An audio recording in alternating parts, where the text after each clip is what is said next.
नाशिकमध्ये जोरदार पाऊस, रस्त्यांना नद्यांचं स्वरूप, अनेक ठिकाणी पाणी.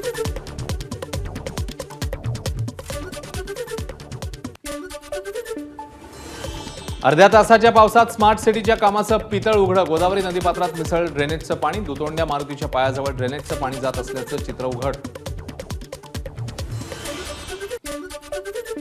नाशिक शहरातील मुंबई आग्रा महामार्गावरील उड्डाणपुलावर साचलं पाणी. मुंबईहून नाशिकला जाणारी वाहतूक सुरू, यामुळे मोठी वाहतूक कोंडी. पुण्यामधल्या हडपसर भागात मुसळधार पाऊस, अनेक भागांना पावसाने झोडपलं.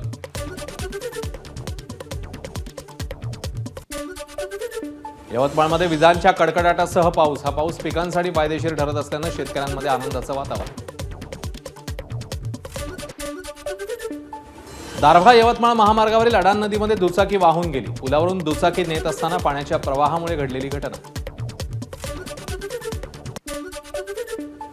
यवतमाळच्या घाटंजीतील येराबारा धबधब्यात दोघे वाहून गेले. त्यातल्या एकाचा मृतदेह सापडला, एकाचा अद्याप शोध सुरू.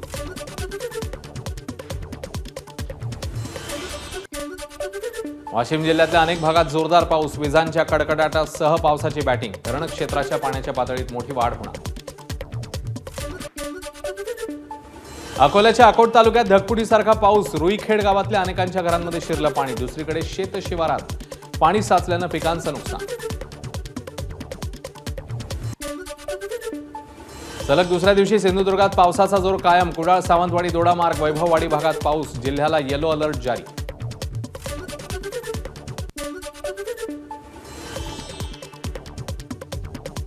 नारळी पौर्णिमेनिमित्ताने मालवणमध्ये नारळ लढवणे स्पर्धा. मोठ्या संख्येने महिलांचा सहभाग.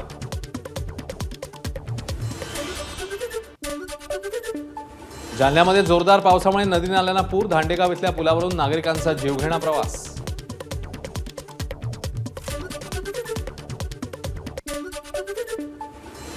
दमदार पावसामुळे बीडच्या पाटोद्यातील रामेश्वर धबधबा प्रवाहित. शिवराज माने यांनी टिपली 300 फुटाहूनही अधिक उंचीवरून वाहणाऱ्या धबधब्याची ड्रोन दृश्य. लातूरच्या ग्रामीण भागात वादळी वाऱ्यासह तुफान पाऊस. ऊस, मूग, सोयाबीन पिकाला मोठा फटका. तात्काळ आर्थिक मदत करा, शेतकऱ्यांची मागणी. अनेक दिवसांच्या प्रतीक्षेनंतर परभणी जिल्ह्यामध्ये पाऊस. शेतकरी सुखावला, मात्र शेतकऱ्यांना अजूनही मोठ्या पावसाची प्रतीक्षा. सांगलीमधल्या अनेक भागात दमदार पावसाची हजेरी. पावसामुळे नागरिकांना दिलासा. हिंगोली जिल्ह्यात जोरदार पाऊस. शेतकऱ्यांमध्ये आनंदाचं वातावरण. सोयाबीन, कापूस, हळद पिकांना पावसाचा फायदा होणार. छत्रपती संभाजीनगरच्या कन्नड तालुक्यातील चापानेर आणि परिसरात वादळी वाऱ्यासह पाऊस. पावसामुळे मका पिकांचं मोठं नुकसान. भंडाऱ्याच्या मोहाडीमध्ये पावसाची जोरदार हजेरी. भात पिकाला फायदा होणार.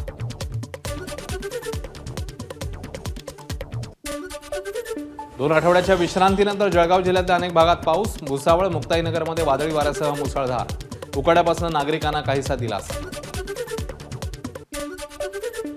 20 दिवसांच्या प्रतीक्षेनंतर नाशिकच्या नांदगावात पावसाची दमदार हजेरी. मका, बाजरी, भुईमूग, कापूस पिकांना मिळणार जीवदान.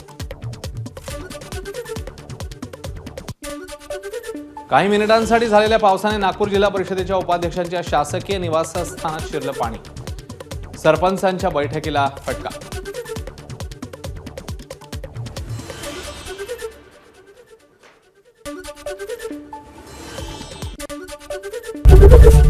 एबीपी माझा, उघडा डोळे बघा नीट.